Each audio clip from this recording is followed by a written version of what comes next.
Muy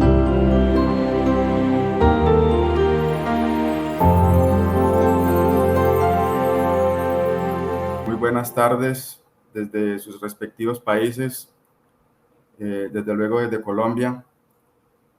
Como COL, como presidente de la Asociación de Ingenieros Agrónomos de Urabá, con más de 45 años de presencia gremial en Urabá y en el país,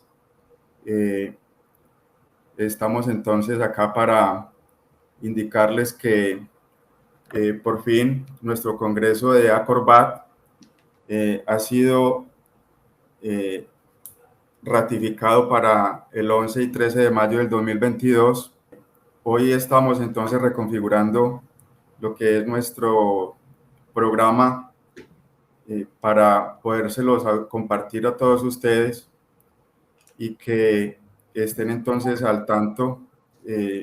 Antes de diciembre lo tendrán en sus computadores para poder entonces dar paso a lo que ya por varios años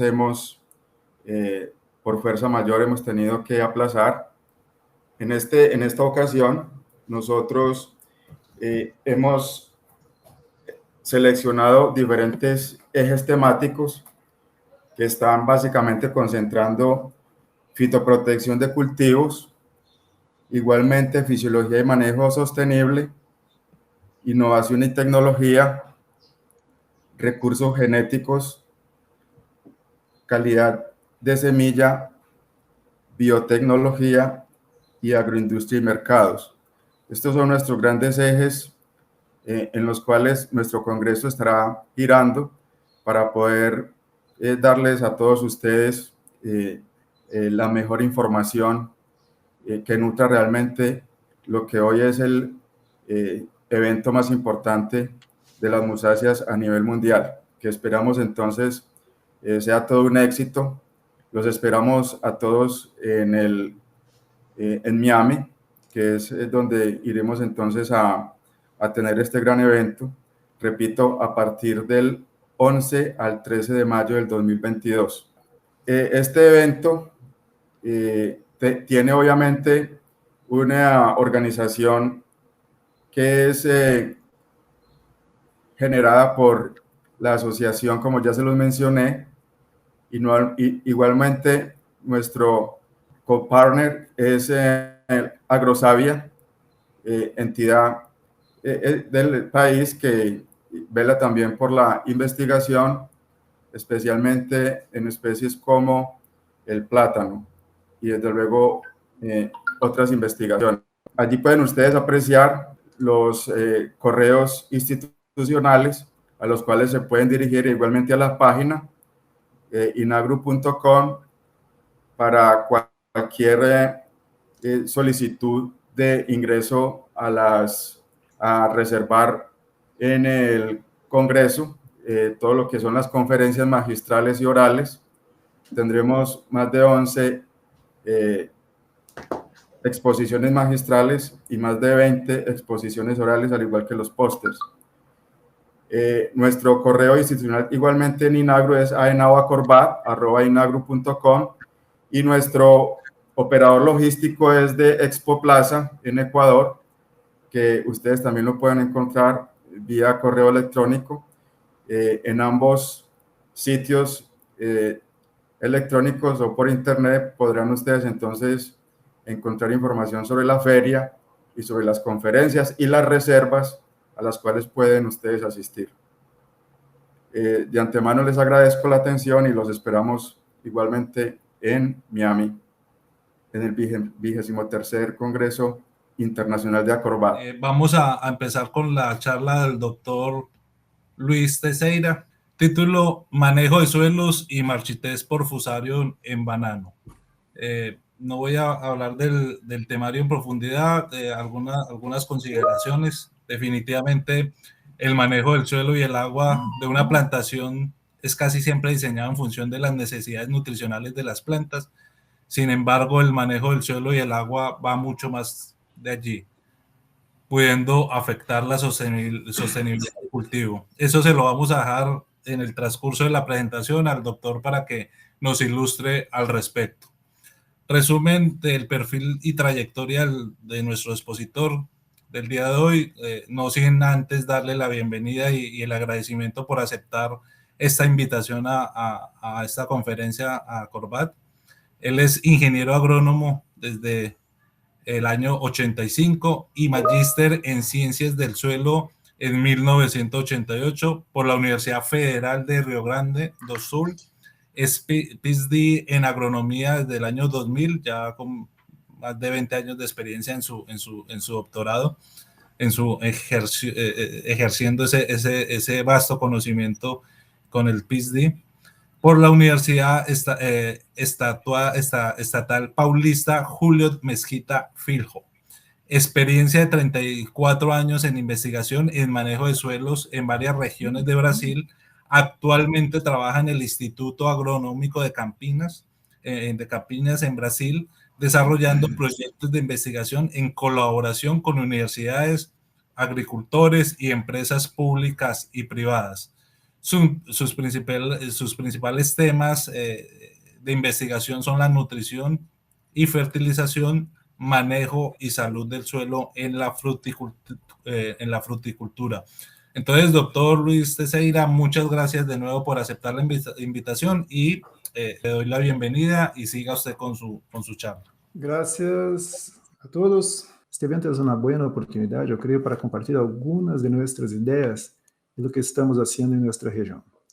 No pretendo ofrecer soluciones, pero me encantaría que supiera cómo estamos abordando la marchitez por fusario en banana en Brasil. Bom, empezaré dándoles algunos datos sobre nuestra producción de bananos y aquí tenemos una muestra de la diversidad de frutas que se cultivan en Brasil. Banana es una de ellas. Assim como naranja, piña, mango, sandía, uva, papaya, que são as principais produzidas no Brasil. Esta foto foi tomada em um quiosco de caipirinha em Bahia. Então, você pode ver que de todo um pouco aí em Brasil. Bueno, os bananos têm uma grande importância social em Brasil, é a fruta mais barata e mais comum nos mercados locais. Ao norte do país, os plátanos e bananas de cocção também são um alimento básico. No sul e no sudeste, o país é uma importante fonte de ingressos e emprego, pero o que é comum em todas as regiões é que são explotações de pequenos produtores e que dependem muito da fruta para manter sua atividade e sua propriedade. Bueno, este mercado em Brasil, estes 7 milhões de toneladas em Brasil, significa algo em torno de 6% da banana mundial, que nos coloca entre os top 5, top 5, top 4 da produção de banana no mundo. Pero aqui se pode ver como se distribui a produção nas principais regiões do país, um pouco ao norte, pero concentrada em São Paulo e Bahia. Nós temos um enorme mercado interno. A população, em torno de 215 milhões de habitantes, praticamente consome todas as frutas, todas as bananas são produzidas no país. Então, só se exporta em 0,3 do comércio mundial, algo que para nós outros a atividade de exportação bananeira, exportação é uma atividade de menor importância. Então, o que passa neste mercado é composto por uma minoria de pessoas que têm muita plata e estão dispostas a demandar por frutas de primeira qualidade. Mas, ao mesmo tempo, temos uma enorme população que toma a decisão de comprar em função do preço, sem importar muito a qualidade. Naturalmente, a produção sigue, é um espelho deste mercado, com uma pequena fração de frutas de primeira qualidade, produzida com um bom nível tecnológico, e muitos produtores que oferecem fruta de menor preço, que se aceita pelo mercado, mas de qualidade não tão boa. Então, entrando direto em nossa charla, a ideia de nossa conversação é que existe uma relação entre a saúde do solo e a saúde das plantas. Para algumas enfermidades, esta relação pode ser menos intensa, mas outras é possível identificar algumas características do solo que afetam a intensidade da enfermidade. A ideia de que a saúde das plantas está relacionada com a saúde do solo não é uma coisa nova. Desde o início do século passado, que já se tinha esta ideia de que é possível, dependendo do manejo do solo, ter uma intensidade maior ou menor de algumas enfermidades. Entonces, la idea de que la salud del suelo afecta la salud de las plantas no es una cosa muy nueva, pero este autor, Hatan Lau, presenta una idea muy interesante, é que não há uma saúde do suelo e saúde da planta, pela ideia que a saúde é um contínuo entre o suelo, os animais, a atividade humana, o ambiente em geral, e por final, a saúde do suelo se afeta diretamente a saúde do planeta como um todo. Este conceito assim, se forma como um exemplo da importância dessa relação do manejo com a saúde do planeta. Temos um tema muito caliente agora, que é que a saúde do suelo afeta diretamente a emissão de carbono por a atividade. Então, sabe-se que suelos com melhor saúde emitem menos carbono. Quando tratamos de conservar ou aumentar a matéria orgânica do suelo, estamos extraindo carbono da atmosfera. Quando manejamos adequadamente a matéria orgânica do suelo e os fertilizantes, especialmente os nitrogenados, estamos a diminuir a emissão de óxido nitroso e aumentamos a acumulação de biomassa vegetal. Estes são alguns dos mecanismos que fazem com que a saúde do suelo seja tão importante para o controle das emissões de carbono. Avançando um pouco mais nesse tema tão atual, que influi cada vez mais na forma que se produzem e que nós vendemos nossas frutas, existem distintas aproximações à huella de carbono dos bananos, mas é interessante examinar os porcentagens de emissões em cada etapa do processo. O número absoluto se emite 2 quilos de carbono por tonelada, 1 quilo, ou 10, ou 100, não nos interessa muito. Mas a proporção de cada etapa do processo de produção em la huella de carbono, este é um ponto muito interessante de abordar.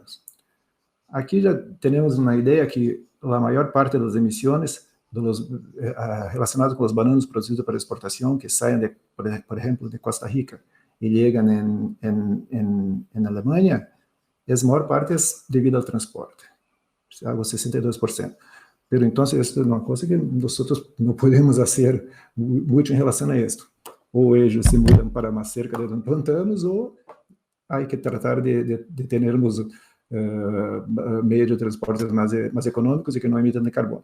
Pero desta fração que temos, que não mais de 12% que temos ligada à produção, é uma coisa muito interessante, porque algo como 80%, mais de 80%, a suma desses dois percentuais, está relacionado com o manejo do suelo. E como os gases de estufas têm uma importância muito grande ao câmbio climático, o manejo do solo, do suelo, tarde ou temprano, pode conduzir a melhoras climáticas. Agora, as sequias, dos ventos fortes, a inestabilidade de temperatura, que são alguns dos sintomas do câmbio climático e que afetam diretamente a produção de bananas. Aqui no Brasil, hoje, temos muitos problemas de sequia, algumas de variação de temperatura que afetam a produção. Especialmente no Nordeste do Brasil, as altas temperaturas da sequia estão causando muitos problemas de falta de água, etc. Então, todos estes acontecimentos podem estar relacionados ao câmbio climático, e cedo ou tarde, nós temos que, de certa forma, somos responsabilizados por quem não vive ao campo, como talvez dos atores responsáveis pela emissão de carbono, quando se sabe que grande parte disso aí está mais ligada à atividade urbana do que na atividade rural. E esta mensagem de que a agricultura tem culpa por os problemas ambientais é uma mensagem que com frequência provoca perguntas sobre o que hacemos em nossas propriedades para que o mundo não se acabe amanhã. Tengamos sempre que há que ter em mente que os suelos com melhor saúde emitem menos carbono. Então, ao momento que adotamos práticas de manejo com foco em saúde do solo, provavelmente consigamos prestar conta da sociedade, da parte do que estamos fazendo para a saúde do planeta. Esta é eu digo, é viagem, porque é uma coisa mais distante do nosso dia a dia, mas que é um ponto que há que ter em mente, que o mercado hoje está muito preocupado com as questões ambientais, com a emissão de carbono, e isso certamente irá se refletir no modo que produzimos e como comercializamos nossas frutas. Bueno, aunque o conceito de One Health, uma saúde, seja muito interessante, tanto em sentido prático como por toda a ciência que contém, nos centraremos em relação entre a saúde do suelo e a saúde das plantas. Para alguns, tratar de entender esta relação pode ser uma novidade, mas os princípios que han posto essa ideia de saúde do suelo e saúde da planta é tão antiga que havia um botânico inglês, ao início do século passado, 1910, 1920, que já conseguiu definir, já é definido muito bem como se dá esta relação entre saúde do suelo e saúde das plantas. Pero hoje, para nós, é importante compreender e aplicar alguns desses princípios para lidar com a convivência com a fusariose, que é uma ameaça que está, não tão ameaça, agora é uma realidade em alguns de nossos países vecinos do Brasil, e que sigue sendo uma preocupação para todos os produtores do Brasil. Bueno, o manejo do suelo inclui intervenções específicas orientadas a melhorar sua qualidade para o uso selecionado. Então, se você quer, por exemplo, plantar arroz bajo riego de inundação, há que buscar algumas práticas de manejo que favoreçam que nos favoreçam a ahorrar água ou que favoreçam a produção desta planta. Mas quando se pensa em banano, na realidade necessitamos de um suelo que permita que seja aerado, que permita o avanço das raízes. Então, há uma série de operações de manejo que afetam a qualidade do suelo e que vamos a enfocar algumas delas. Bueno, este conjunto, não só estas operações, mas uma enormidade de práticas que se fazem em nossos bananales, se constitui o conceito, que constitui a ideia de manejo do suelo, que é o conjunto dessas ferramentas, e que estas têm um efeito direto sobre a saúde do suelo. Algumas enfermidades, como fusário, têm relação com o manejo, algumas plagas, e, por fim, a sustentabilidade da atividade, tanto econômica como social e ambiental, está diretamente relacionada com o manejo do suelo.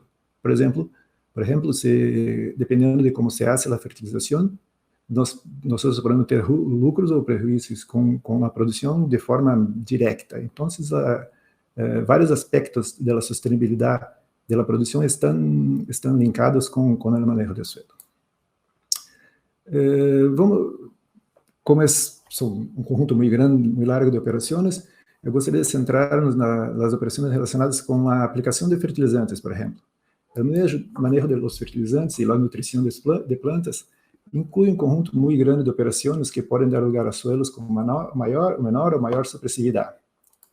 Entre essas operações, podemos enumerar várias delas, começando por como se faz o diagnóstico de solo, como se faz a regularização de encalada e abonos, fuentes e doses de fertilizantes, aplicação, como se aplicam, forma, a época que se aplica os fertilizantes, o uso de compostos e estércoles é muito importante, o monitoreio do estado nutricional, o monitoreio da produção, o monitoreio químico e físico do solo.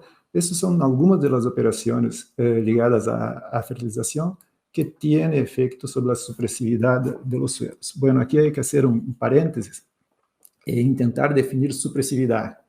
Os suelos supressivos são aqueles em los que a incidência ou severidade de uma enfermidade sigue sendo baixa, apesar de que exista a presença do patógeno e a presença de um hospedeiro suscetível.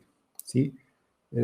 Em Brasil, um exemplo que vamos abordar com um pouquinho mais de profundidade adelante, é o caso de prata. Prata é um genótipo medianamente resistente à fusariose, raça 1, por supuesto, e que dependendo de como está o suelo, as condições do suelo, pode apresentar ou não apresentar sintomas da enfermidade.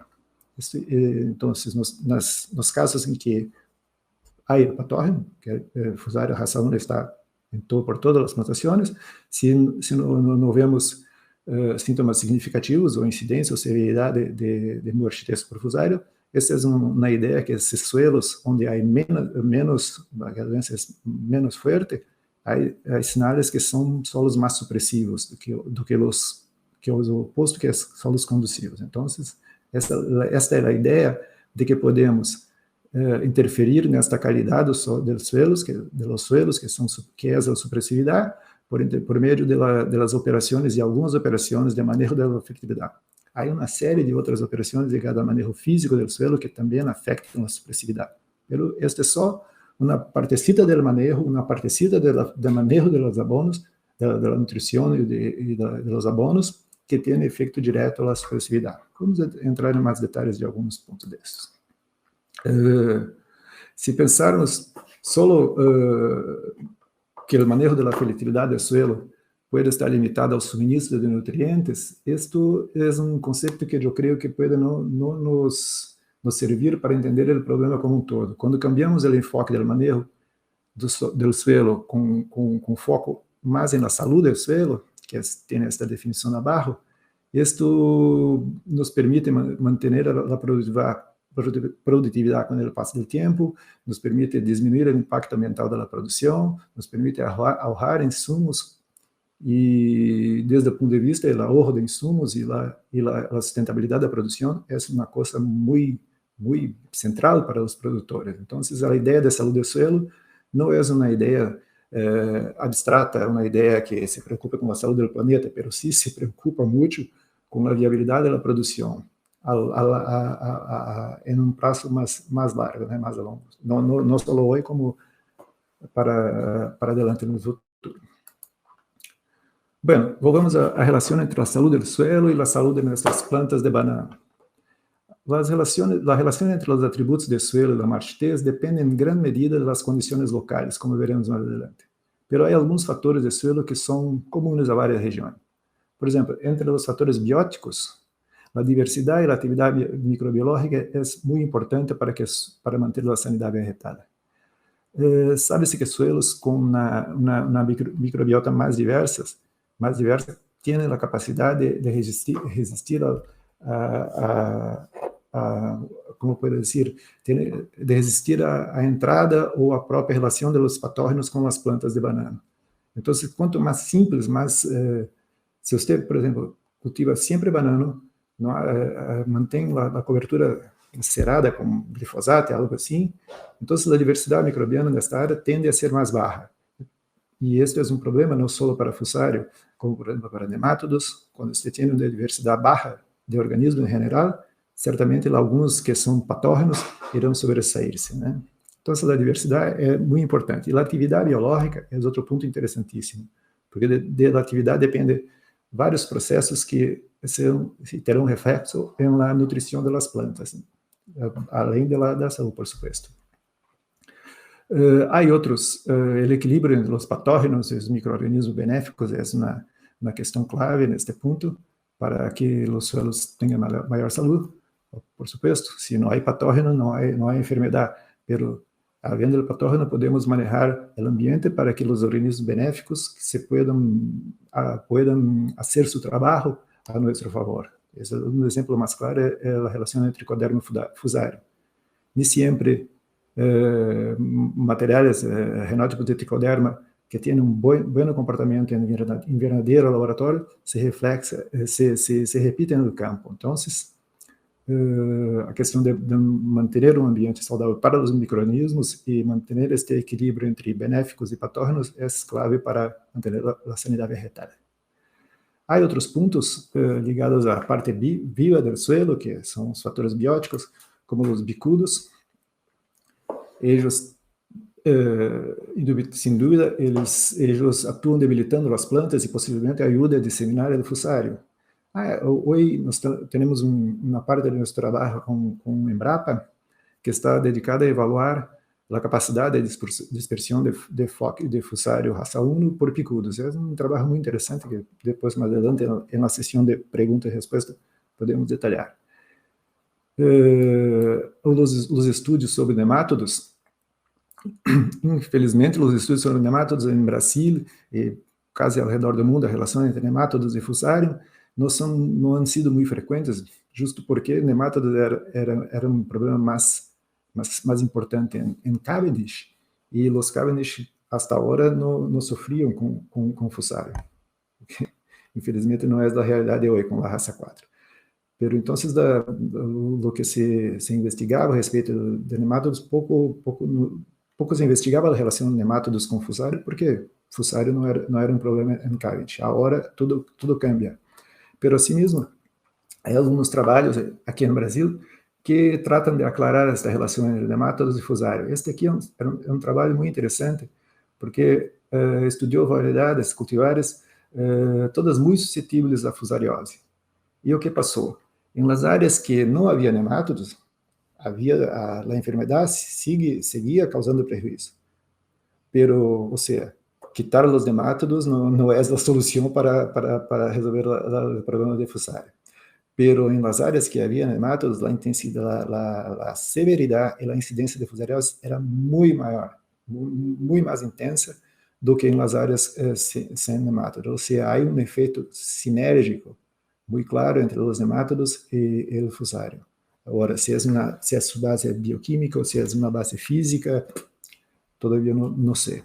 Não sei do que é o fundamento, a relação o fundamento teórico da relação entre nemátodos e fusário. Pero uma outra coisa que também ha sido apresentada nesse trabalho de los colegas da Embrapa é que trabalharam com variedades resistentes à fusariose raça 1 e que esta resistência pode sofrer danos se há mais nemátodos. Então, eles chegam a ser uma sugerência que a seleção de variedades resistentes a fusário, raça 1 no caso, teria que ser acompanhada do acompanhamento da população de nemátodos, porque você pode ter um material que julgue ser resistente a fusário, pero que na presença de nemátodos essa resistência se quebra. Então, é um trabalho básico que tem um interesse prático muito grande para nós no Brasil.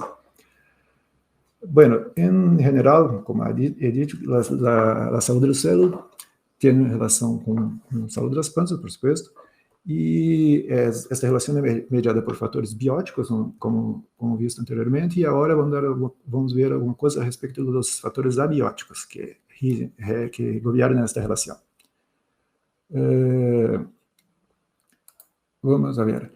Fertilidade é o primeiro, não que seja o mais importante, que casualmente é a área que mais me encanta, que mais trabalho, mas há relações muito claras entre o conteúdo de matéria orgânica, o conteúdo de cálcio, zinc, a qualidade, o tipo de N disponível, a acidez do solo, medida por el pH, todo isso se relaciona muito claramente com a supressividade, com a intensidade da fusariose no Brasil. Curiosamente, o manejo de destes fatores, como por exemplo, corrigir o pH, diminuir a acidez, pode nem sempre se manejar apenas dos fatores relacionados à fertilidade, nem sempre pode ter bons resultados. Incluso pode piorar a situação. Aqui em nossa região de São Paulo é muito comum quando se faz o encalado para diminuir, para aumentar o pH e diminuir a acidez, muitas vezes o zinc praticamente desaparece do suelo, porque a disponibilidade de zinc ela é muito dependente do pH. Em suelos alcalinos ou próximos da neutralidade, é muito frequente que não se tenha zinc suficiente para as plantas. Então, como se sabe que o conteúdo de zinc é importante para a fusariose, para o controle da fusariose, ou por lo menos está associado com a resistência das plantas à fusariose, o manejo solo do pH pode trazer até mais problemas do que solução. Bom, outro aspecto muito importante da relação são os atributos físicos do suelo com a sanidade vegetal. A aeração, permeabilidade, compactação, resistência à penetração das raízes são muito importantes quando pensamos em conviver ou ter uma relação menos instável com esta enfermidade. Vamos detalhar um pouquinho mais adelante esses pontos com um levantamento de campo, onde podemos aclarar parte dessas questões, principalmente dos fatores abióticos, né? Bueno, a ação simultânea dos fatores bióticos e abióticos sobre o sistema suelo-planta é dinâmica no tempo e no espaço, ou seja, algo que se sucede hoje é uma relação que podemos identificar hoje pode não se manter amanhã, e é muito dependente das condições de suelo, das condições espaciais. Então, as relações que observamos em um lugar podem não confirmar-se em outro, o que dificulta o câmbio de uma condição de suelo conducivo, com muita enfermidade, para a condição de suelo supressivo. Então, você pode ter uma receita, uma recomendação para uma dada região, de país, ou de sistema de produção, que aplicada em outra situação pode não resultar em sucesso, porque depois estas relações são muito dependentes de los sítios onde estamos trabalhando e de los sistemas de produção, que inclui as variedades, por supuesto. Entonces, la supresividad, la cuestión de tener un suelo salud no es solo relacionada con supresividad. Hay una serie de otras características del suelo, del comportamiento del suelo que son afectadas por la salud del suelo y que nos interesan directamente. Por ejemplo, como he dicho, que la respuesta a los insumos, la estabilidad de la producción es muy linkada con la sanidad, con la salud del suelo. Entonces, al final, este escenario de aumentar la salud de las plantas mediante estrategias de manejo centradas en la salud, no solo en la fertilidad, en abonar las plantas, es una estrategia que nos parece adecuada. Repetindo, no solo para tentar disminuir el problema del fusario, pero sí para mantener la producción estable a lo largo del tiempo. Bueno, el primer paso para tenermos el suelo como aliado en nuestra lucha contra el fusario es cambiar nuestro punto de vista. Es cambiar nuestro punto de vista al entrar en una plantación. Por aquí, lo primero que evaluamos es el tamaño de los racimos y la salud de las hojas.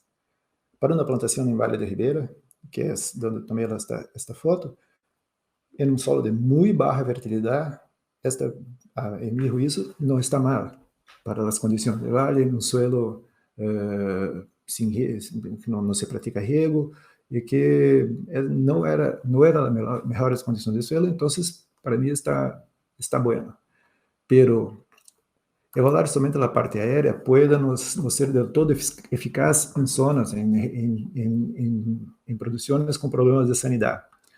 Porque algumas das ações que devemos levar a cabo estão relacionadas com a parte invisível do solo, com a parte invisível da plantação, ou seja, o suelo. Então, quando miramos solo para a parte aérea, estamos seguramente nos olvidando, talvez, estamos nos olvidando de mirar, de focar nossa busca por soluções, por diagnósticos, na parte mais certa, que na parte que contém o problema e que governa o problema, que é o suelo, especialmente para fusarioses. Então, o início do caminho para estabelecer estratégias de manejo para reduzir a intensidade de fusário em los bananos é estabelecer relações entre atributos do suelo e a saúde das plantas. Ou seja, relacionar fatores bióticos e abióticos com a saúde das plantas em seu sítio, em sua condição de produção. Esses trabalhos, artigos que se han selecionado, não se han selecionado porque são melhores que os demais produzidos sobre o tema, porque é uma infinidade de artigos, talvez muito mais importantes que isso, mas eles servem para exemplificar que há investigação em todos os rincones do mundo. Há trabalhos de Centroamérica, de Brasil, de Austrália, de China, e isto se deve não só à relevância do tema, sino especialmente à necessidade de conhecer os fatores do suelo em cada situação produtiva. A acidez, por exemplo, é um fator sempre presente nos indicadores de saúde do suelo e frequentemente associado à marchitez.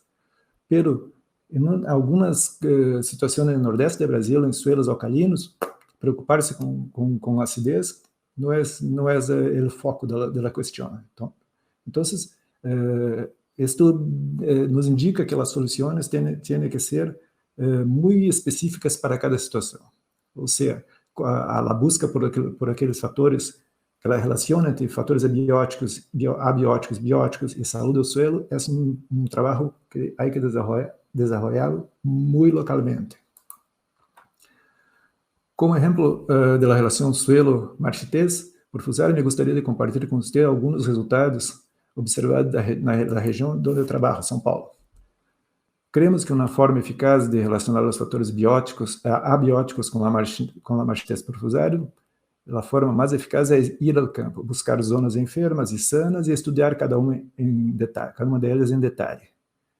Através de um projeto de investigação, na colaboração entre Embrapa e o Instituto do Trabalho, realizamos o levantamento em campo em zonas de produção do estado de São Paulo. Caracterizamos atributos físicos, químicos, biológicos do solo, a microbiota, as práticas de manejo, a fertilização, etc., e os relacionamos com a ocorrência de marchitez por fussário. Como essas relações variam muito as condições do lugar, tivemos que ampliar este estudo a várias regiões do estado, como forma de poder relacionar os fatores com a saúde das plantas e nossas condições de cultivo. Bueno, uma ideia de onde coletamos essas informações e de onde está ubicada as principais áreas produtivas de Brasil, de nossa região de São Paulo. Eu vou mostrar um mapa para você. Aqui pode ver que onde está São Paulo está ubicado justo por cima do Trópico de Capricórnio, na região sureste do Brasil. Trabalhamos com 3 regiões muito distintas. O Vale do Ribeira, onde mais de 80%, concentra mais de 80% da produção do estado, é Cavendish, um pouco de banana prata, não há falta de água durante o ano, todos são bananais de baixa altitude, cerca de la cuesta, são plantações comerciais com uso intensivo de insumos, onde se produzem a maior parte dos frutos para São Paulo, Rio de Janeiro e um pouco para o sul do Brasil. O Planalto Paulista é uma realidade muito diferente. Aqui se cultiva banana manzano, que é extremamente suscetível à fusariose. Há um inverno muito seco, não hace frio, é um inverno cálido, nunca baja de los 15, 20 grados, é uma temperatura muito estável, e hace muito calor no verano, e, como eu disse, se cultiva basicamente banana maçã, que alcança preços muito bons no mercado. E aqui ao norte de São Paulo, nordeste de São Paulo, há uma área de produção muito especial, que tem características muito especiais. Os bananas são cultivados todos por encima da cota 1000, hacia arriba de 1000 metros. Então, os ciclos de cultivo são muito largos, a banana tem um sabor muito especial e se cultiva basicamente prata, com baixos de insumos, no caso não se aduba, não se abona, não há esse controle de cigatoca, porque é uma zona mais fria, então não temos caso de problema com cigatoca.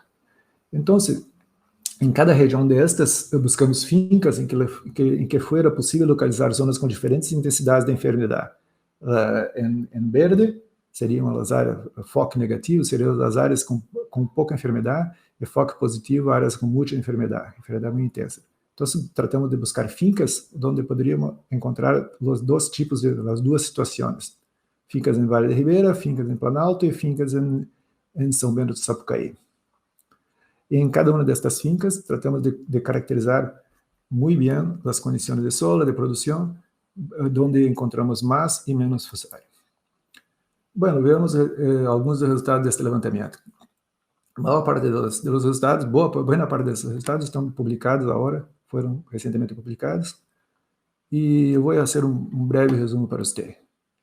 Bueno, em Vale de Ribeira se encontrou que onde se cultiva basicamente Cavendish e prata, os maiores problemas de fussário estavam associados em suelos, estavam ubicados em áreas de suelo com baixa disponibilidade de cálcio, ou seja, em áreas com mais cálcio, a marchitez por fussário era menos intensa. Aqui temos, deixa eu mostrar um gráfico, temos um gráfico onde se expressa o percentagem de cálcio, a disponibilidade de cálcio em las áreas FOC mais e FOC menos. Ou seja, onde teníamos menos enfermidade, havia mais cálcio. Onde teníamos mais enfermidade, o contenido de cálcio era mais baixo. Pero esta relação solo é válida para o Vale do Ribeira, com Cavendish e um pouco de prata.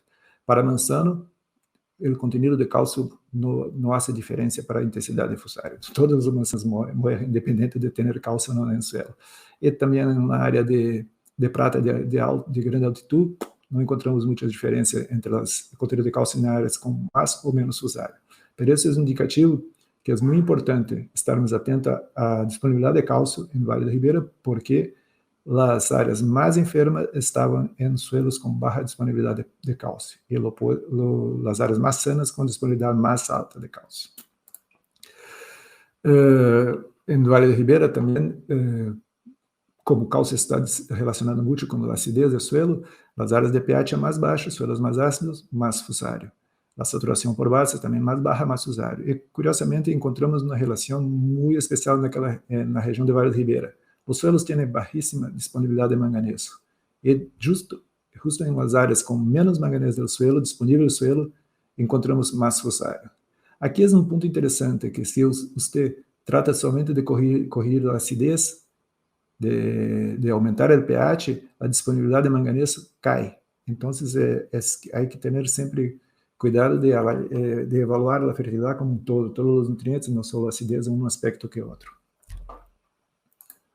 Bueno, em áreas de manzano e prata, a situação é bem diferente. Os atributos químicos não afetaram a fusariose, não há diferença de solos mais ou menos férteis, encontramos fusário igualmente, pero os atributos físicos tinham uma importância muito grande. A densidade do suelo alta, a marchitez por fusário crescia. A resistência pela penetração das raízes altas implicava em mais enfermidade.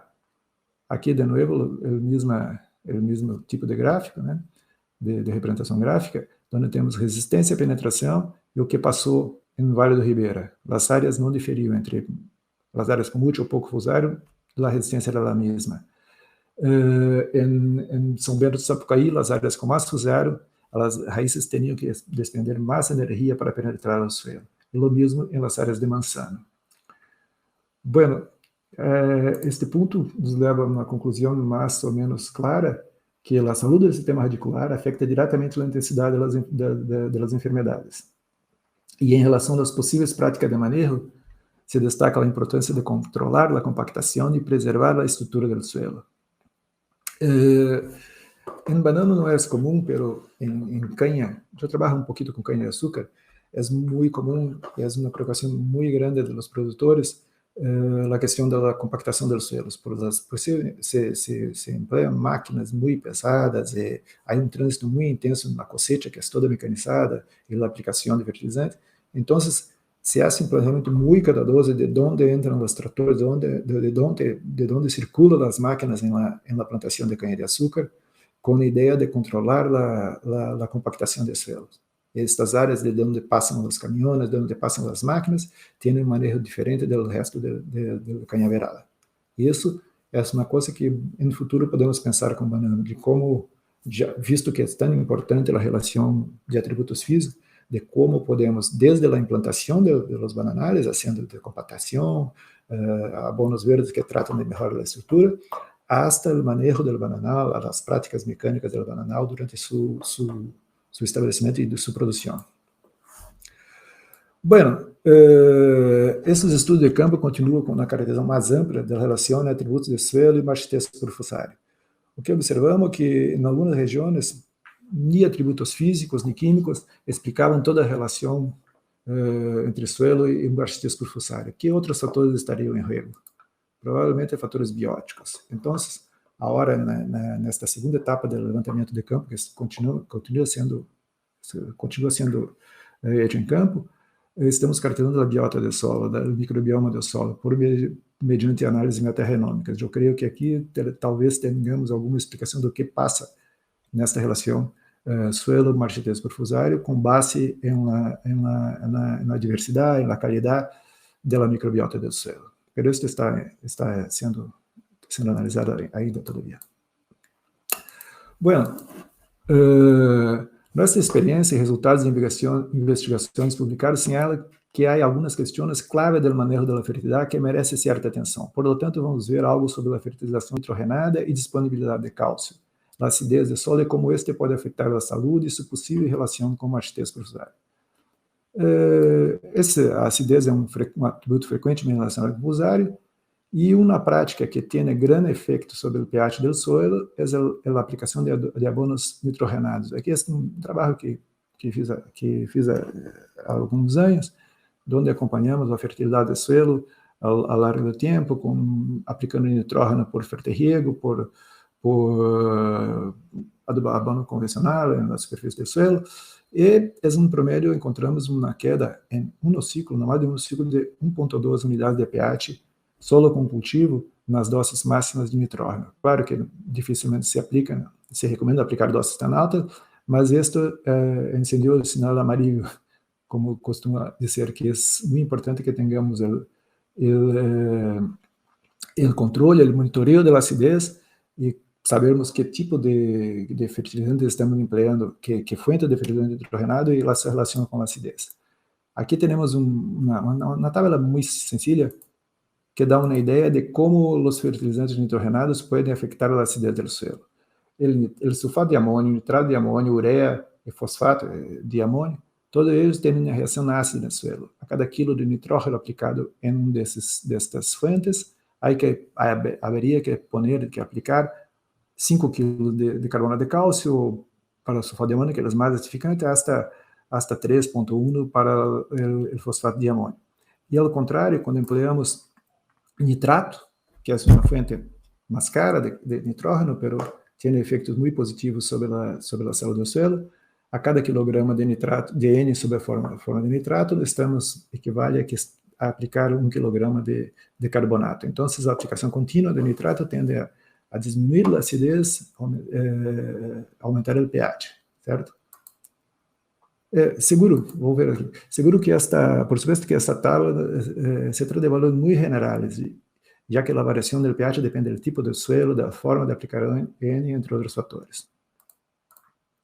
Por que é tão importante esse seguimento e o controle da acidez quando nos centramos em saúde do suelo? Bueno, em primeiro lugar, aqui em Brasil, a maioria dos solos são naturalmente ácidos. Sem a ser encalado, não se produz quase nada. E de hecho que a acidez regula muito os atributos químicos e físicos do suelo. A disponibilidade de alumínio tóxico, de magnésio e de cálcio é muito dependente da acidez do suelo, do pH do suelo.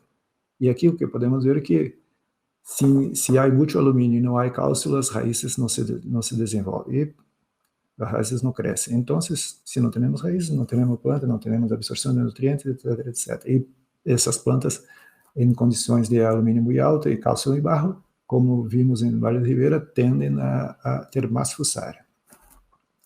Outro ponto interessante relacionado com a acidez é a capacidade de intercâmbio catiônico. O que é isso? É uma ideia, uma medida da capacidade do solo de almacenar nutrientes.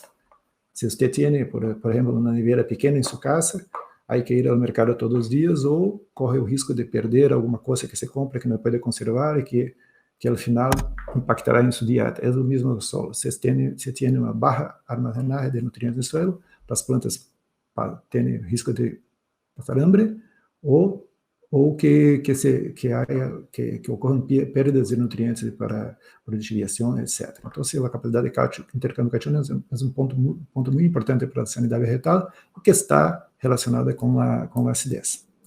O mesmo ocorre com a eficiência da fertilização, que é ligada à acidez. A atividade microbiana mais baixa também tem impactos diretos na produção, como mineração de matéria orgânica, disponibilidade de N, os processos de nitrificação, que é a transformação de amônio em nitrato, todos eles são dependentes da acidez. Vamos um pouquinho mais rápido. Então, se todas estas características podem ser afetadas por acidez, o que pensar da saúde do suelo em relação à acidez? Seguro que tem uma relação muito estreita. Aqui permita-me falar um pouquinho sobre o cálcio. Sua disponibilidade é extremamente importante na peleia entre alguns patógenos das plantas, não só o fussário. O cálcio governa o crescimento de hojas, de raízes, a estrutura da planta, do fruto, a resistência à enfermidade, a qualidade dos frutos, para a resistência a transportes, todas muito linkadas com o suprimento de cálcio. Então, em Vale do Ribeira, o que encontramos é que aqui é o resultado promédio de cada uma das fincas, das 5 fincas que trabalhamos no Vale do Ribeira, em todas elas, as áreas com menos intensidade de marchitez por fussário, ou seja, foco negativo, eram localizadas, ubicadas em áreas com mais cálcio. Então, é uma clara relação entre marchitez de fussário e cálcio. Aqui podemos ter um esquema, imagina que se trata de células vegetais. Pode ser a superfície de uma raiz, onde penetra o fussário, ou na hoja, onde vive a cigatoca. De maneira esquemática, temos em verde a parede celular e em marrom a membrana plasmática. Neste caso, o cálcio funciona como uma cola que proporciona resistência à estrutura. A carência de cálcio em geral, no solo em caso del fusarium, favorece a penetração e estabelecimento dos patógenos no tecido vegetal. Aqui só um detalhe para quem les gusta bioquímica, como o cálcio atua na união das lamelas, é um detalhe que não vamos nos aprofundar muito. Pero aqui nós teremos, por cortesia de Rafael Segura de Corbana, que eu creio que está presente nos ouvindo,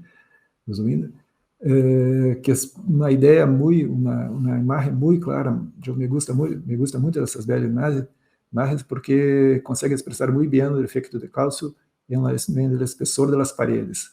Sim, com baixo suprimento de cálcio, teríamos um espessor de parede de 1.8 alguma coisa.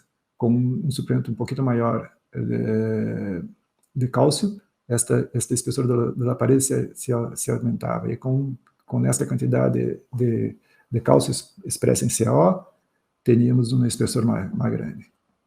E o que isso significa? Significa mais resistência à penetração e desenvolvimento do fusarium no tecido vegetal.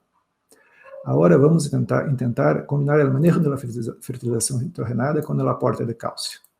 Supongo que teremos 2 plantas de banano e a absorção de todos os nutrientes, há que ter um equilíbrio de cargas, entre cargas positivas e negativas. Então, se você aplica, ou se há uma disponibilidade alta de nitrato, o nitrato é um ione negativo, um ânion, que tem carga negativa, por supuesto, e no suelo, quando o cálcio, que é um catione, que tem 2 cargas positivas, ao ser absorvido, ele consegue entrar na planta em perfeito equilíbrio elétrico, ou seja, para cada unidade de nitrato, para cada unidade de cátion, ingressam na planta 2 unidades de nitrato. Então, com o nitrato mais disponível no suelo, a absorção de los cationes, não só de cálcio, mas potássio e de todos os outros, tende a ser mais alta.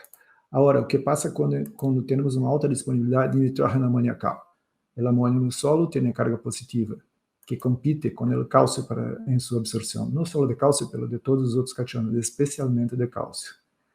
Então, é importante recordar que a forma de N no suelo não depende unicamente da fonte de N aplicada. Depende também da relação entre nitrato e amônio no suelo, que é mediada por bactérias, por micro-organismos, e que depende muito da condição física do suelo. Suelos mais aerados tendem a formar mais nitrato. Suelos mais compactados, com menos aire, mal drenados, tendem a que os teores de amônio sejam mais altos. Então, a física interfere diretamente na disponibilidade de nitrógeno e isto afeta a sanidade das plantas. Bueno, se tudo vai bem em um bananal, provavelmente o nitrógeno é o que governa a sanidade deste bananal, pelo menos na questão das enfermidades do suelo. Se não há hambre ou excedente de nitrógeno, a forma de N disponível é que governa esta relação.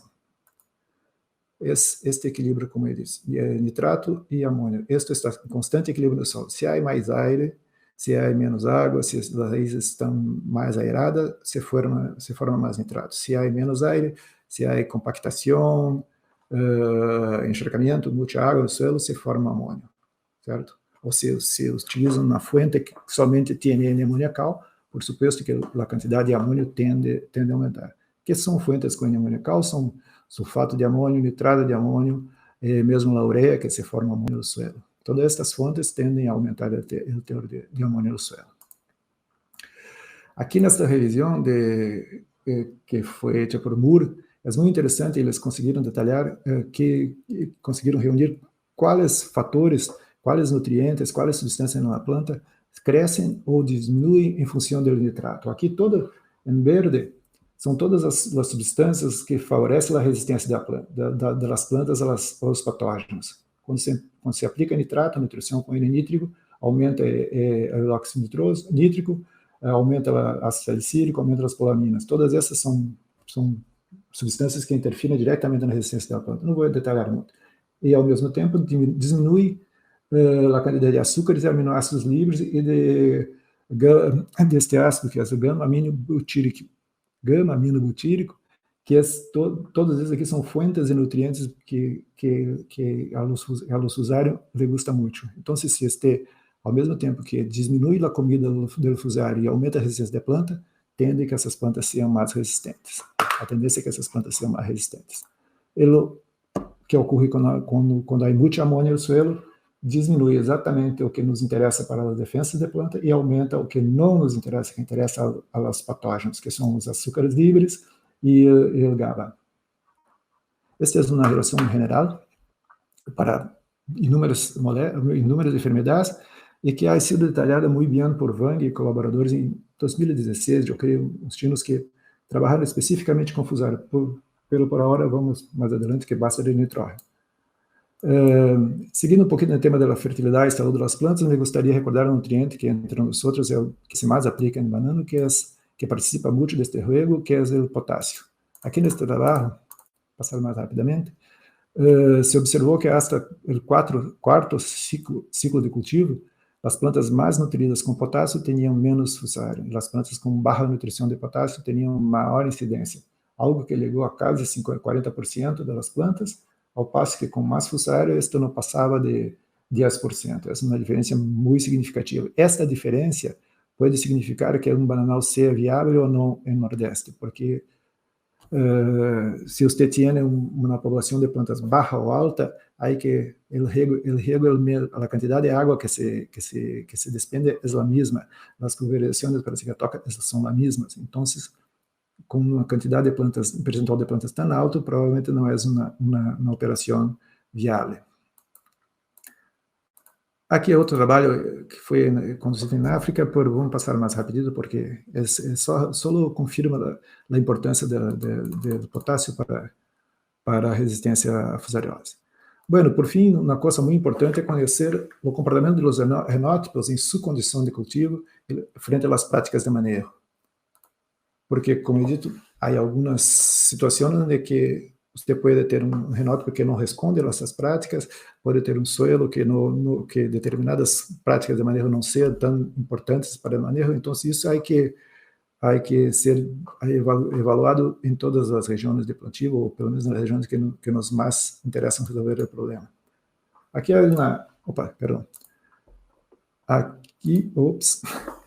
Aqui é um conjunto de experimentos que conduzimos no Brasil, desde o nordeste do Brasil até o sul, aqui na região mais fria, Cavendish, aqui São Paulo, com Prata, e aqui uma região um pouco mais acima para o lado do Planalto, no lado do Planalto Paulista, onde trabalhamos com mais cultivares e dos sistemas de manejo. Pero eu vou detalhar um pouquinho do experimento que foi conduzido em Jaíba, por o colega, encabeçado por o colega Fernando Haddad em Embrapa, e vou compartilhar alguns resultados brevemente com você. Alguns dos resultados foram publicados neste trabalho. Se havia, por supuesto, solo fusário raça 1, o clima semiárido do Nordeste, o cultivo barro riego, na região semiárida, e os tratamentos involucraram 3 cultivares e vários tipos de manejo. Todos esses manejos, a base era buscar práticas de manejo focadas em saúde do suelo. Eu vou detalhar um pouquinho. Aqui estão na tabela com todos os manejos, mas vamos centrar só em 2, que é o manejo full, completo, e o manejo controle. O manejo controle era o que os produtores da região costumam fazer.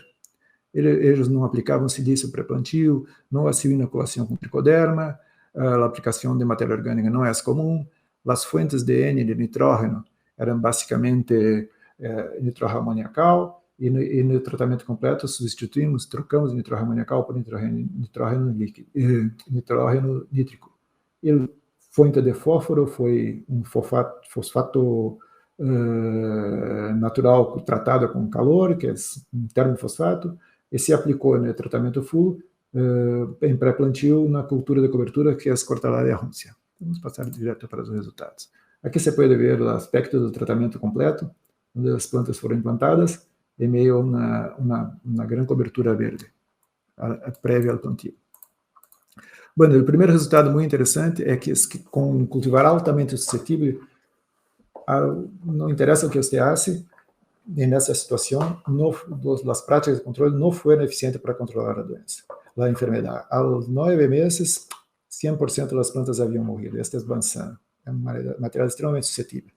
Pero agora, com prata, a coisa se comportou um pouquinho diferente, que é o seguinte: os tratamentos onde hicimos as práticas que consideramos podem incrementar a saúde do solo, a incidência de fusarios foi cerca de 4 vezes menor, mais baixa, do que no tratamento de controle. Esta é uma diferença muito importante.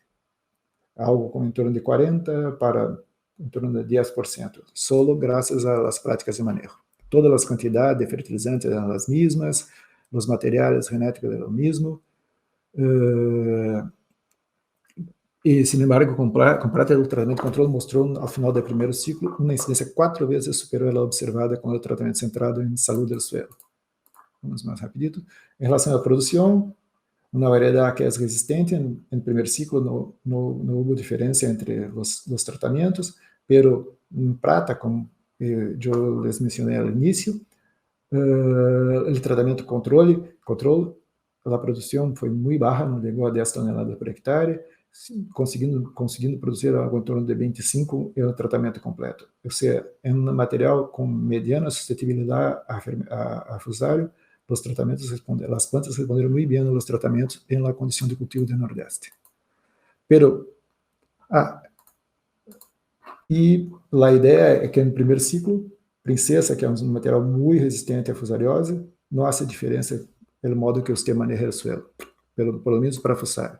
Pero quando se considera o segundo ciclo de produção, se revela um efeito positivo das práticas, incluso com uma variedade resistente. Em outras palavras, as práticas centradas em saúde do solo favorecem a resistência das variedades medianamente suscetíveis e também favorecem a produção de frutos em variedades resistentes. Ou seja, conseguimos aumentar algo em torno de 20% da produção de Princesa, um material resistente, em áreas com manejo visando a saúde do solo. Em resumo, que temos o seguinte: no Nordeste do Brasil se confirmou que os cultivares resistentes, que conhecemos resistentes, são eficazes contra a marchitez fusária, nada de novo. Pero o efeito das práticas, foi muito diferente em função das variedades. Para manzano, não passa nada, o que pode ser, as plantas morreram. Para prata, dependendo do manejo, teríamos um efeito, consideramos 100%, efeito relativo de 100%, passou a ser, diminuiu algo em torno de 4 vezes a incidência e severidade de marchitez, e também a produção aumentou. E quando examinamos só o primeiro ciclo, para a Princesa, um material resistente, não havia efeito nenhum. Pero quando se evaluou 2 ciclos, pode ver que mesmo para materiais resistentes, as práticas de manejo focadas em saúde do suelo têm um resultado interessante, positivo. Este aqui é um trabalho, eu vou passar mais rápido, que não temos muito tempo. A respeito de rotação de cultivos, que depois, se alguém quer mais detalhes, pode poner o chat da referência, é muito interessante. Onde a rotação aumentou a diversidade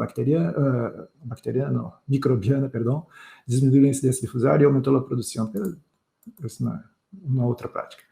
Pero me gostaria de deixar-lhes a ideia de que não há nenhuma bala de plata que pueda resolver este problema de um solo golpe. Pero em Brasil, cada dia encontramos... curiosamente, em Brasil, a cada dia encontramos a venda de novas soluções para fusariose de banana. Se las vende, alguém las comprará. Soluções, algumas químicas, alguns produtos miraculosos que não sei como deveriam actuar, se é que atuam no controle da enfermidade. Pero o problema, se alguém se lucre com esta situação, não é o único problema. O problema é crer que em os milagres e não fazer algo do que a ciência prescreve. Muito comum nestes tempos de pandemia. Encontramos no nosso levantamento muitos produtores do campo aplicando produtos milagrosos, sem cuidar do básico em suas fincas, que é a biosseguridade. Então, sem o parágrafo da biosseguridade, não interessa o que você pode fazer, que o problema não se resolverá. Aqui, eu vou listar algumas práticas que consideramos que são importantes para o manejo da fusariose com base em manejo do suelo, pero uma coisa que gostaria de reforçar é que as práticas são integradas, ou seja, uma prática isolada de manejo não resolve o problema, algumas vezes pode piorar. Então, e são integradas e são específicas para cada lugar, práticas que desenvolvemos para para Cavendish em Vale do Ribeira, nem sempre funciona com Manzano ou com Prata em outras regiões do estado. Por fim, para encerrar o tema, temos esta figura. Esta ilustração la tomei prestada de nosso amigo Miguel Dita, pero ni siquiera se me autorizou a usá-la. Agora já está publicado.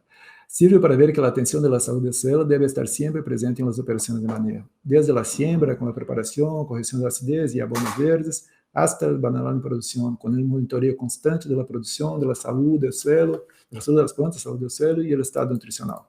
Aqui há exemplos de práticas em cada uma das etapas, pero o que há que deixar muito claro é que este é um trabalho contínuo, é um trabalho de manejo e de monitoreio do estado nutricional das plantas, monitoreio da sanidade e monitoreio da produção.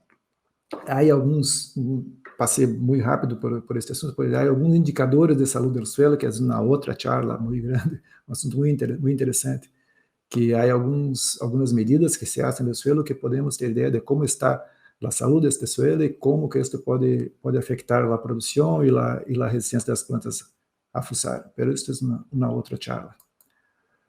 Bom, por lo que hemos dicho até aqui, creio que estamos de acordo que o reto para todos os implicados na indústria bananeira, produtores, investigadores, é muito grande. Então, não é um problema para uma instituição, menos ainda para um investigador que pueda resolver. É um problema que toda a sociedade, pelo menos todos os stakeholders da produção devem estar involucrados, desde quem fabrica, produz material de siembra, hasta as empresas que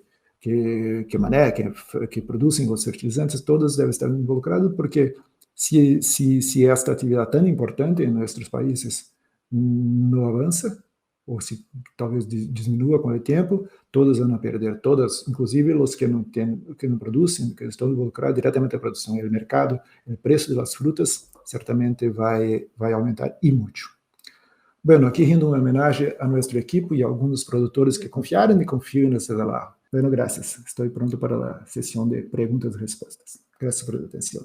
Por compartir toda esta información, todo su conocimiento. Creo que hoy en día, más que nunca, sigue siendo muy importante hablar de Fusarium raza 4, de Fusarium en general en los sistemas productivos de bananos y plátanos, porque no solamente raza 4, sino también otros tipos de otras razas que nos han venido afectando nuestros cultivares criollos. Entonces, muchas gracias por compartir.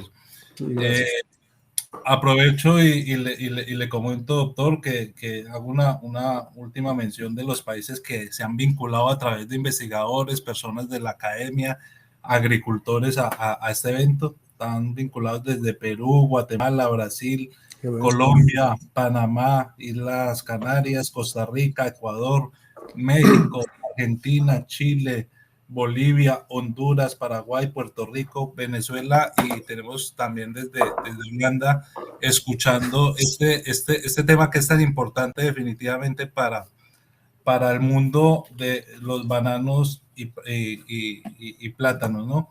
Me quedo con un comentario suyo, simplemente porque me pareció supremamente importante: prácticas integradas y específicas, definitivamente teniendo en cuenta el suelo y teniendo en cuenta el material vegetal con el cual estamos trabajando. No podemos generalizar, no podemos pensar que son cosas tan que va a salir una receta para todo lugar.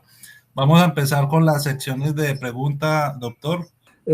Sí, seguro, hasta ahora no ha sido oficialmente detectada, ni tampoco tenemos noticia de que haya la raza tropical 4 de Fusarium, pero tenemos raza 1, raza tropical 4, pero tenemos todo el país, en todas las situaciones, raza 1, que es la Fusarium común, que ha dizimado Gros Michel ano passado e agora causa tantos problemas em Prata, em Brasil.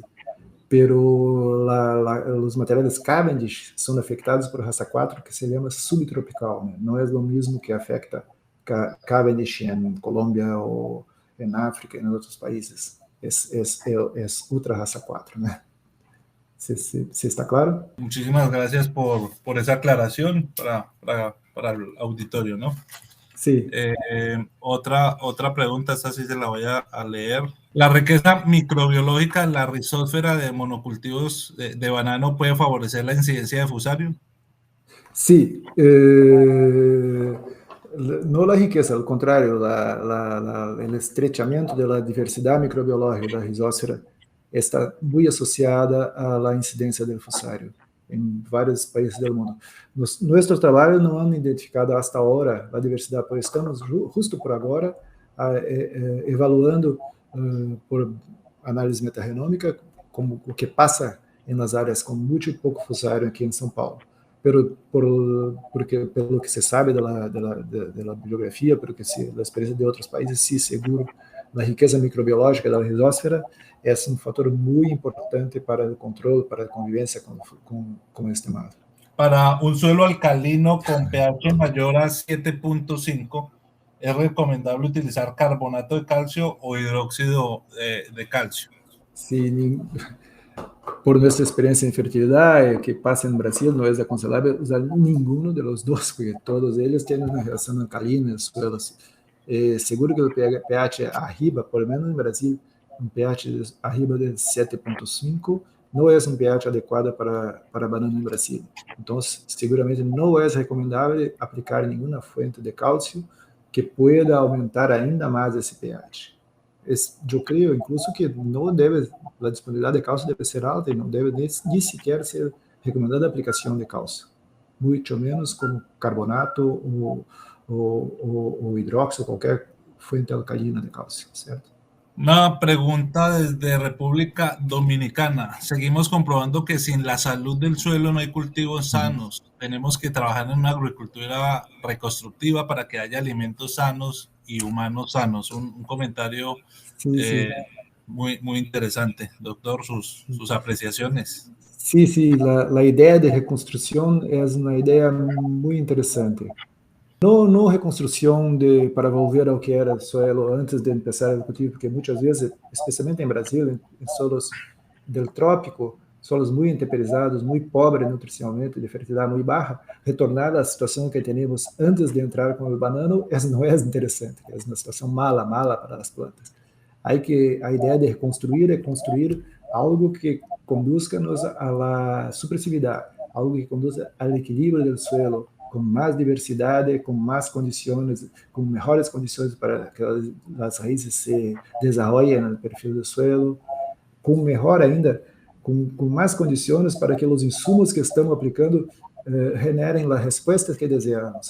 Hoje, aqui em Brasil, muitas áreas com pH muito baixo, onde se aplicam seguidamente cada vez mais nitrógeno, por exemplo, potássio, por exemplo, e a produção não sube hasta bajar o tempo. Então, a ideia de reconstruir não significa volver ao passado, mas sim construir uma nova realidade de suelos com mais saúde e que pueda sustentar a produção a largo prazo. Muy interesante, doctor. Muchas gracias. ¿Podría un suelo sano prevenir la marchitez por Fusarium causada por la raza 4 de Fusarium oxysporum cubense?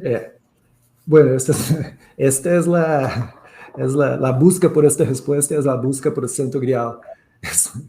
Pero algumas ideias nosotros tenemos. Si usted tiene una situación de un material genético muy susceptible, como que vimos en banano manzano, en Nordeste, algo que haga no vai a resolver, a prevenir, como el colega Leo mencionou, não vai a prevenir a marchitez. Porque a ideia não é quitar o fusário, mas sim criar condições ambientais para que a planta pueda expressar sua resistência. Se a planta não tem nenhum gene de resistência, seguramente não há o que expressar. Então, não há como garantizar prevenir a marchitez solo por criar um ambiente. Então, de la interação entre a resistência genética das plantas com o ambiente é que teremos a possibilidade, seguramente, eu creio, de não quitar, não nos vermos livres do fusário, mas pelo menos conseguir conviver com ele. Uma pergunta de Ricardo Miguel Garaycoa Reyes. ¿Qué microorganismos benéficos ayudarían a controlar Fusarium R4T? Sí, hay una serie de... Yo no soy microbiologista, pero entonces eu vou falar o que me parece, talvez não esteja dando a melhor resposta nem a mais precisa. Pero há uma série de micro-organismos benéficos que têm um efeito muito bueno, muito interessante a nível de invernadeiro e a nível de laboratório. Pero quando transportamos eles ao campo, nem sempre os resultados se repetem. Eu creio que é um ponto muito interessante. Quando você chega numa área de banano, há uma comunidade, há uma microbiota estável, estabelecida. Por que aqueles hongos, aquelas bactérias estão neste ponto, nesta condição? Porque eles foram selecionados como os mais aptos a sobreviver nesta área. Então, de nada, pode ter bacilos, tricoderma, vários tipos de nada nos vale chegar e poner estes animalitos, como eu digo, e poner esses micro-organismos benéficos no suelo, se há uma comunidade estabelecida em equilíbrio com aquela condição. Então, a ideia, seguro que há alguns tricodermas que são endofíticos e que podem reacionar melhor ao suelo, a condições malas do suelo, mas a ideia é criar um ambiente onde seja possível inocular e que estes inóculos, esses organismos benéficos, possam sobreviver. Porque chegar com um organismo sano, limpito, com vestido de branco, e poner ao suelo, seguramente não irá sobreviver. Israel Ramírez Atoche pregunta, ¿es posible que en un área de cultivo de bananos solo tenga una sola planta Fusarium y las de su alrededor no lo tengan? Bueno, não conozco esta situação, acho muito difícil, porque que os inóculos se propagam de planta a planta, tende sempre a aumentar se não se hace nada, se não se quita esta planta doente, ou não se hace algum manejo ao suelo. Então, é muito difícil que haja uma área com uma sola planta e ao redor todas não tenham. O que há aqui no Brasil é muito comum para a raça 1 em prata, é que você vê que a planta madre está afetada por Fusarium, quase morre, e os filhos nascem saudáveis. Este é muito comum, incluso hasta chegar até a produzir. Na mesma mata, a madre muere e os filhos produzem. Isso não é incomum, mas uma planta enferma e ao redor todas que não tenham Fusarium, eu não he visto. Não creio que seja possível. Seguimos con las preguntas. ¿Cómo influyen las características coloidales de las arcillas y sus diferentes tipos en el suelo sobre la marchitez por Fusarium? Sí, Dustin es igual. Agradeço, Dustin. É uma pergunta muito importante. Quando se diz que os solos são arcilosos ou são arenosos ou textura mediana, é muito importante este ponto, as características coloidais, as cargas dessas arcilas. Por dependendo do tipo de arcila que você dispõe em seu suelo, pode ter um comportamento muito diverso para o mesmo teor de arcila. Compreendes? As arcilas 2 para 1, que são arcilas expansivas, que se expandem com umidade, que se contraem, têm um comportamento físico e afetam a fusariose de maneira muito diferente do que as arcilas que temos em solos tropicais endeperizados, os óxidos e as arcilas que temos em solos tropicais.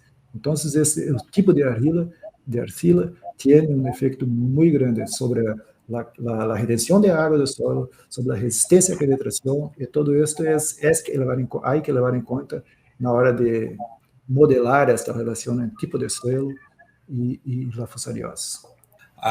Una que le voy a hacer yo desde el punto de vista de... Usted habló mucho del pH y de las fuentes de nitrogenadas. ¿Usted nos puede ampliar un poco más este tema? Esas diferencias entre el efecto de la fertilización nitrogenada y sus fuentes y cómo eso tiene impacto en el pH y obviamente en la presencia de Fusarium. Muy buena pregunta, Danilo. Era minha intenção, eu pretendia fazer esta discussão de um modo mais profundo e mais amplo, pero não teríamos tempo para tanto. Pero basicamente as fontes de nitrógeno atuam na relação Fusarium-planta de duas maneiras não distintas, mas por dois caminhos. Afetando o pH do suelo, é muito importante, dependendo da fonte que você trabalha. O pH pode aumentar, ou a acidez pode diminuir ou aumentar, dependendo da fonte. Fontes nítricas tendem a acidificar menos que fontes aromáticas. Este é específico. E agora, estes trabalhos mais recentes que tentei passar muito rápido por eles, han identificado que algumas substâncias que a planta genera em resposta ao abono nitrogenado, a disponibilidade de nitrógeno no suelo, depende muito da forma que o nitrógeno se encontra no suelo. Então, basicamente, as reações de resistência da planta são dependentes de substâncias que são estimuladas quando há nitrogênio nítrico, compreendes? E essas mesmas substâncias que regem, que governam a resistência da planta, são diminuídas ao aplicarmos ou quando teremos uma disponibilidade de N-amoniacal muito alta. Então, são essas duas frentes. E agora, hoje, eu tenho um trabalho em campo, evaluando justamente fontes de nitrógeno, efeito de fontes de nitrógeno, detalhando este problema com prata, que é esse material muito importante do Brasil, que é medianamente suscetível. Temos um trabalho tanto em invernadeiro, onde testamos várias fontes de nitrógeno, como um trabalho em campo bem grande, que está indo para o segundo ciclo agora. Hasta agora não observamos muitas diferenças, porque o fussário se avança muito lentamente em prata nesta condição de cultivo, mas esperamos que teremos resultado hasta o meio do ano que vem, alguma coisa interessante para comunicar. Gracias. ¿El monocultivo favorece o empeora la salud del suelo? É uma questão muito interessante. Muitas vezes, o monocultivo pode favorecer uma população de micro-organismos benéficos, porque são selecionados junto com o patógeno. Essa é uma questão muito complexa. Mas, em geral, o monocultivo tende a diminuir a variedade do microbioma, e isto é negativo para a resistência da planta, porque quanto mais variada a microbiota, mais estável é o sistema. Então, por este aspecto, o monocultivo tende a piorar a situação da saúde do solo. Pero é possível termos monocultivo de banana na área e garantizar uma plantação sana? Sim, eu creio que é possível. Como driblar este problema da natureza do monocultivo, de todos os danos que pode causar ao solo, manejando a cobertura. Uma cobertura viva em bananal é muito importante, certo? Manejando bem os insumos que se estão aplicando, as fontes de N, como hemos visto anteriormente, a aplicação de adubos orgânicos. Então, há problemas associados ao monocultivo que podem ser manejados, mas, em tese, o monocultivo, em geral, piora a saúde do suelo. Doctor, siguen llegando preguntas por cuestiones de tiempo, pues no las voy a hacer, se las voy a transmitir y miramos cómo las podemos resolver. Creo que hay mucho interés definitivamente. Sí, usted sabe gracias. Fusarium raza 4 es una realidad desde hace ya varios años en América Latina y el Caribe, llegó a Colombia, está en el Perú, siguen habiendo reportes de apariciones que se vienen manejando muy bien en Colombia, digamos, todo el tema de mantener las zonas principales de Colombia, como son la región del Magdalena y la región del Urabá, sin llegada de Fusarium. O sea, un trabajo de contención muy interesante. Sin embargo, en La Guajira tenemos la problemática. Y ahí hay los riesgos en el resto de los países y el traslado también desde Perú a otros lugares, siempre hay esos temores, ¿no? Entonces, por eso yo creo que era de mucho interés esta charla. Muchas gracias en nombre de la directiva de Acorbat. Sus palabras para despedirse del auditorio, y vamos a darle, después de esas palabras, un paso a nuestro revisor fiscal, Jorge Hernández, pero doctor, por favor, despida al auditorio. Hasta ahora só puedo agradecer a decisión de la invitación, es un honor para nosotros poder hablar con usted y colocamos a disposición para colaborar en lo que sea posible dentro de nuestra capacidad. Repito, no tenemos las soluciones, pero tenemos un modo de lidar con el problema, y esto es muy importante, de que hay maneras de atacar el problema, certo? Não necessariamente com as soluções que temos hoje aqui no Brasil. Há que buscar essas soluções específicas para cada local. Mas a ideia é que há como lutar contra ele. Não é uma batalha perdida para nós outros, eu creio. Muitas graças. Y perdóname Muchas por la gracias, importunidad. doctor. Un gran abrazo y le doy el paso a Jorge Eliezer para que nos dé su saludo y algunos comentarios más. Jorge. Ok, gracias Danilo y gracias doctor Luis en nombre de nuestra asociación por esta buena conferencia en la tarde del día de hoy. En nombre de Acorvad Internacional y también de parte del doctor Luis Teixeira, funcionario de la Secretaría de Agricultura y Abastecimiento de Brasil, les damos el agradecimiento muy grande a todos quienes han participado en la charla del día de hoy. Y esperamos que haya sido del agrado y que hayan tenido nuevos aportes y conocimientos que nos permitan seguir aportándole al desarrollo de la agroindustria bananera del mundo. De parte de nuestra asociación, solo esperamos que nos sigan acompañando. Esperamos que antes de Acorvad Internacional en el mes de mayo podamos realizar unas 2 conferencias mínimo, las cuales se las estaremos anunciando en próximos meses. Estas se harían en el próximo año 2022. Muchas gracias a todos, feliz noche.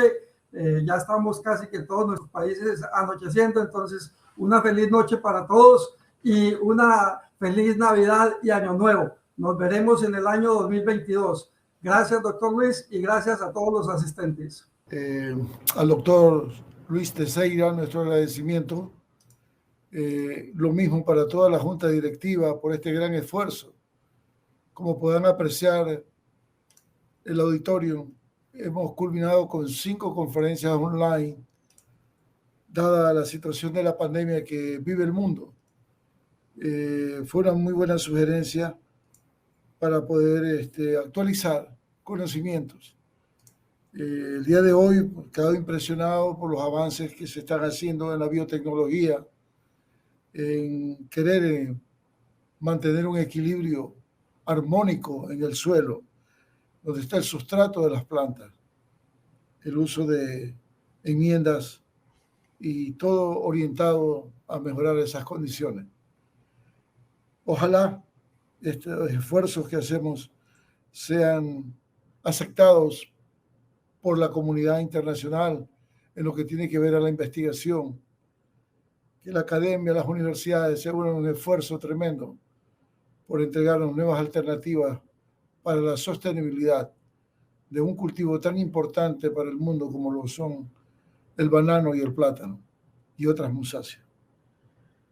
Esta es síntesis del esfuerzo de Acorvad, la asociación que trabaja para la cooperación en la investigación y desarrollo integral de las musáceas.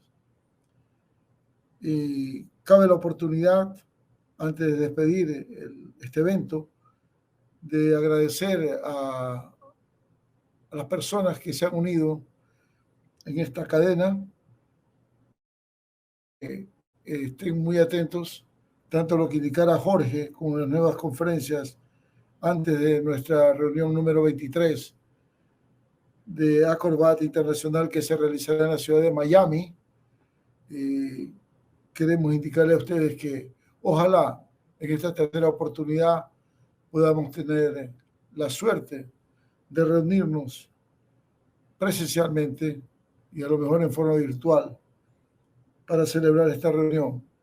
Los agradecimientos para Inagro en la persona de su presidente, el ingeniero Álvaro Henao, presidente de los ingenieros agrónomos de Urabá y presidente del Comité de Arreglos Locales, el COL.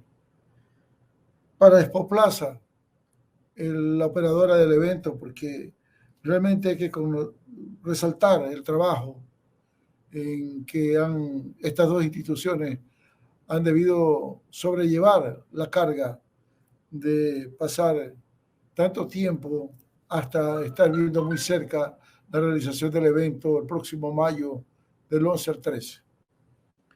De tal manera, señores, que quedan cordialmente invitados al próximo año a continuar con estas charlas online y a nuestra reunión internacional número 23.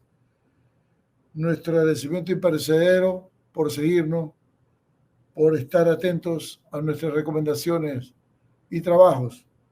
Y esperamos seguir cumpliendo con la comunidad científica internacional, llevando a cabo con mucho entusiasmo los objetivos de esta institución tan noble que se viene sosteniendo en el espacio por muchos años.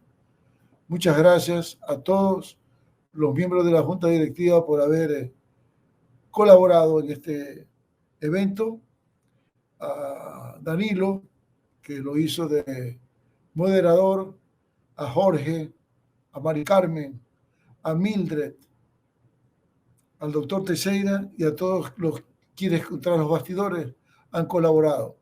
Muy agradecido y un abrazo fraterno en forma virtual. Gracias.